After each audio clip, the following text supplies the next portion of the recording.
જય હિન્દ, જય ભારત મિત્રો. સ્વાગત છે તમારું નવા વિડીયોમાં.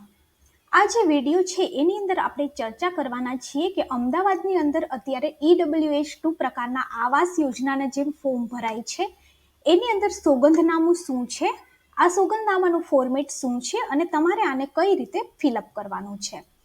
આની અંદર તમારે કઈ કઈ વિગત છે આપવાની આપશે એનો વિગતવાર ચર્ચા આપણે આ વિડીયોમાં કરવાના છીએ અને આનો એક નમૂનો પણ હું તમને બતાવવાની છું. તો વિડીયોને અંત સુધી જોજો અને વિડીયો જો સારો લાગે તો વિડીયોને લાઈક કરી દેજો.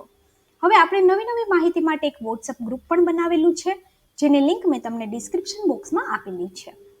હવે અમદાવાદ મ્યુનિસિપલ કોર્પોરેશન દ્વારા 3 જગ્યાએ 1055 ઘર છે બની રહ્યા છે. આ ઘરની જે ફાળવણી છે એ ઓનલાઈન ડ્રો સિસ્ટમ દ્વારા થશે. અરજદાર માટે એક ખાસ અને મહત્વપૂર્ણ જાણવા જેવી બાબત એ છે કે એમને એક સોગંદનામું પણ આપવાનું છે. આ જે સોગંદનામું છે એ ફરજિયાત આની અંદર અટેચ કરવાનું છે. હવે સોગંદનામાની અંદર તમારે કઈ કઈ વિગત આપવાની છે એનો એક નમૂનો હું તમને બતાવવાની છું અને સોગંદનામું છે તમારે ઓનલાઈન જ ફોર્મની જોડે સબમિટ કરવાનું છે. ઘણા બધા લોકોનો પ્રશ્ન છે કે સોગંદનામું છે એ કઈ જગ્યાએથી ડાઉનલોડ કરવાનું છે. તો તમે આવાસ યોજનાનું ફોર્મ ભરવા માટેની વેબસાઇટ ઉપર જશો એટલે અહીંયા પર તમે જોઈ શકશો કે ડાઉનલોડ ધ સોગંદનામું. અહીંયા મહત્વની સૂચના આપેલી છે, એની નીચે અહીંયા પર ડાઉનલોડ સોગંદનામું આપેલું છે. તો અહીંયાથી તમે સોગંદનામું છે એ ડાઉનલોડ કરી શકો છો. હવે આ જે સોગંદનામું છે તમારે સેલ્ફ ડિક્લેરેશન એટલે કે તમારે પોતાને સાઇન કરવાની છે. એ સોગંદનામું તમારે આની અંદર અટેચ કરવાનું છે. આ જે છે એ સોગંદનામાનો નમૂનો છે કે આથી હું સહી કરનાર સ્ત્રી અથવા તો શ્રીમતી, એટલે કે જો પુરુષના નામે ફોર્મ ભરાય છે તો સ્ત્રી આવશે અને સ્ત્રીના નામે છે તો શ્રીમતી આવશે. એમનું પૂરું નામ અહીંયા પર આવશે. આધાર કાર્ડ પ્રમાણે તમારે આની અંદર નામ છે લખવાનું રહેશે. અત્યારે કેટલી ઉંમર છે એ, શું ધંધો કરે છે એ, ક્યાંનો રહેવાસી છે, એ તાલુકો કયો છે, જિલ્લો કયો છે અને ધર્મ કયો છે, એ એટલી વિગત અહીંયા ઉપર ભરવાની છે. ત્યારબાદ પહેલા નંબરનું જે પોઈન્ટ છે એની અંદર છે ભારતના કોઈ પણ સ્થળે મારા કે મારા પત્ની, પતિ કે કુટુંબના કોઈ પણ સભ્યના નામે માલિકી, રહેઠાણનું મકાન કે જમીન નથી. એટલે કે આની અંદર જે કુટુંબ છે એની અંદરના સભ્યોનું કોઈ પણનું ભારત દેશની અંદર કોઈ પણ જગ્યાએ માલિકીનું, રહેઠાણનું, જમીન અથવા તો મકાન છે એ ન હોવા જોઈએ. હવે ઉપર જે એડ્રેસ આપેલું છે એની અંદર તમે તમારું કાયમી સરનામું અથવા તો તમે જો ભાડે રહો છો તો ભાડા કરાર મુજબનું જે સરનામું છે એ તમારે અહીંયા પર લખવાનું આવે છે. મારી તથા મારા કુટુંબની વર્ષ 2022 અને 23ના બધા સાધનોમાંથી વાર્ષિક આવક રૂપિયા કેટલી છે, એટલે કે તમારા આવકના દાખલાની અંદર અથવા તો તમારા ITR રિટર્નમાં તમે જેટલી આવક લખેલી છે એ આવક તમારે અહીંયા ઉપર લખવાની રહેશે. અને આ જે આવક છે એ 3 લાખ કરતાં વધારે હોવી ન જોઈએ. જો કુટુંબની આવક 3 લાખ કરતાં વધારે છે તો તમે આની અંદર ફોર્મ છે નથી ભરી શકતા. હું એટલે કે અહીંયા જે અરજદાર છે એનું નામ આવશે, કેટેગરીની વ્યક્તિ છું. અહીંયા પર અરજદારનું નામ નહીં પરંતુ એની કેટેગરી આવશે, એટલે કે તમે SC છો, ST છો, દિવ્યાંગ છો, OBC છો, કઈ કેટેગરીની અંદર આવે છે એ તમારે અહીંયા પર લખવાનું આવશે.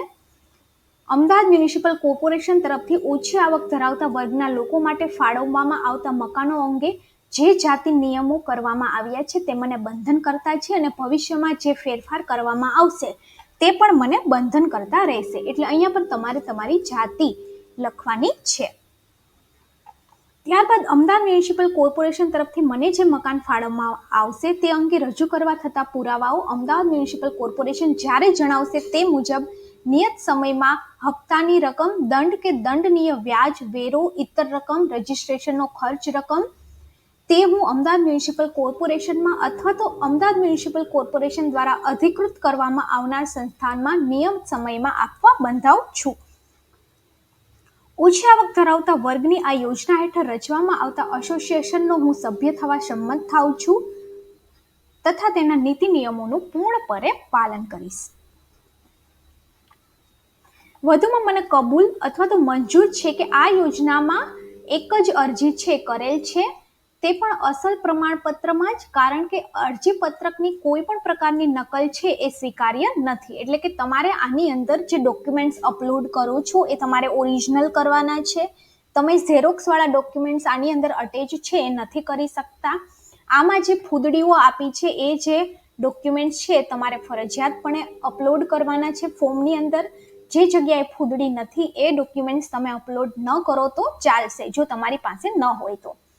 જો કોઈ પણ નંબરના અરજીપત્રકની ફોટોકોપી કરવામાં આવશે તો ફોટોકોપી તેમજ તે નંબરનું અસલ પ્રમાણપત્ર અરજીપત્રક રદ કરવામાં આવશે તેની મને જાણ છે. હવે અમદાવાદ મ્યુનિસિપલ કોર્પોરેશન તરફથી આવાસની ફાળવણી, જેમ કે પ્રધાનમંત્રી આવાસ યોજના અંતર્ગત થયેલી હોય તે પૈકી 4 ઘટક જેવા કે affordable housing project, beneficial lead construction, credit link subsidy, in situ slum રિહેબિલિટેશનમાંથી કોઈ પણ એક ઘટકમાં સહાય છે મળવાપાત્ર છે, જેની મને જાણ છે. અગાઉ ઉપરોક્ત 4 ઘટકમાંથી તમે અથવા તો તમારા કુટુંબના સભ્યોએ લાભ લીધેલો નથી. ઉપરોક્ત વિગતો છે ખોટી ઠરાશે તો અમદાવાદ મ્યુનિસિપલ કોર્પોરેશન જે નિર્ણય કરશે તે મને કબૂલ અથવા તો બંધન કરતા રહેશે. તો આ જે છે એ સોગંદનામાનું ફોર્મેટ છે, એમાં તમારે સ્થળ, તારીખ લખી અહીંયા પર અરજદારની સહી, અરજદારનું નામ લખવાનું છે અને અહીંયા પર તમારે સાઇન કરી દેવાની છે. આની નોટરી છે એ કરાવવાની નથી. આ જે છે એ સોગંદનામાનું ફોર્મેટ હતું કે જેની અંદર તમારા અથવા તો તમારા કુટુંબના કોઈ પણ સભ્યના નામે ભારત દેશની અંદર પાકું મકાન અથવા તો પ્લોટ ન હોવો જોઈએ. ત્યારબાદ જે ડોક્યુમેન્ટ્સ છે તમારે ઓરિજિનલ જ આની અંદર અટેચ કરવાના છે. તમે આગળ કોઈ પણ આવાસ યોજનાનો લાભ નથી લીધેલો, આવા 8 જેવા પોઈન્ટ છે આની અંદર આપેલા છે. એ બધા તમારે સંપૂર્ણ વાંચી અને સેલ્ફ ડિક્લેરેશન કરી અને આ જે સોગંદનામું છે એ ફોર્મની અંદર અપલોડ કરવાનું છે, જે ફરજિયાતપણે તમારે અપલોડ કરવાનું રહેશે. હવે આ જે છે વિડીયો, એનું મહત્વ એ છે કે તમને લોકોને જાણકારી મળે. આના સંબંધિત કોઈ પણ તમને વધારે જો પ્રશ્ન હોય તો તમે અમદાવાદ મ્યુનિસિપલ કોર્પોરેશનની વેબસાઇટ પર જઈ અને ત્યાં એએમસીના નંબર પણ આપેલા છે, ત્યાં જઈ અને તમે કોઈ પણ અધિકારીનો પણ કોન્ટેક્ટ કરી શકો છો. કારણ કે આ જે વિડીયો છે એ માહિતી માટે છે. તો વિડીયો સારો લાગ્યો તો વિડીયોને લાઇક કરી દેજો અને વિડીયોને બીજા લોકો સુધી પણ શેર કરજો.